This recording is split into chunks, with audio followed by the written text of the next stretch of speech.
దేవుడు వీళ్ళనే ఆశీర్వదిస్తాడు, ఇక వీళ్ళని తప్పితే ఇంకెవరిని ఆశీర్వదించడు అని ఒక్కరికే దేవుడు ఫిక్స్ అవ్వడం.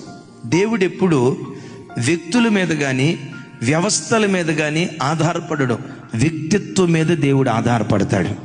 ఆయన మనసు గెలుచుకునే వ్యక్తిత్వం నీలో ఉంటే, నువ్వు ఏ కుటుంబంలో పుట్టావు నన్ ఆఫ్ బిజినెస్. నీ కులం ఏంటి, నీ ప్రాంతం ఏంటి, నీ సామాజిక నేపథ్యం ఏంటి, నీ తల్లిదండ్రుల బ్యాక్గ్రౌండ్ ఏంటి, నీ పూర్వపు చరిత్ర ఏంటి, నీ పితరుల చరిత్ర గురించి దేవుడు ఆలోచించడు. నీ తల్లి ఎవరు, నీ తండ్రి ఎవరు, వాళ్ళను గురించి దేవుడు ఆలోచించడు. దేవునికి నీకు దేవునికి సంబంధం. నీ మనసు దేవుని మనసు గెలుచుకునేటట్లుగా ఉంటే పెంట కుప్పల మీద పడిపోయిన వాడిని కూడా ఆకాశమంత ఎత్తుకు లేవనెత్తటానికి దేవుడు శక్తి కలిగినటువంటి వాడు. నేనంట యెఫ్తాను న్యాయాధిపతిగా దేవుడు నిలవబెట్టడానికి, యెఫ్తా బ్యాక్గ్రౌండ్ ఏంటి చెప్పండి. యెఫ్తా మీ అమ్మ పేరేంటో చెప్పయ్యా. తలదించుకుంటాడు. రాహాబు నీ వృత్తి ఏంటో చెప్పమ్మా. తలదించుకుంటుంది. రూతా నీ ఫ్యామిలీ బ్యాక్గ్రౌండ్ ఏంటో ఒకసారి చెప్పమ్మా.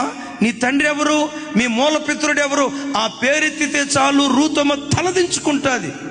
నేనంట నీ పూర్వపు చరిత్రతో దేవునికి సంబంధం లేదు. నీ తండ్రి మంచోడా చెడ్డోడా, నీ తల్లి మంచిదా భ్రష్టురాలా, నీ తల్లిదండ్రులతో దేవునికి సంబంధం లేదు. దేవుని మనసంతా, దేవుని సంబంధం అంతా నిన్ను బట్టి ఆధారపడి ఉంటుంది.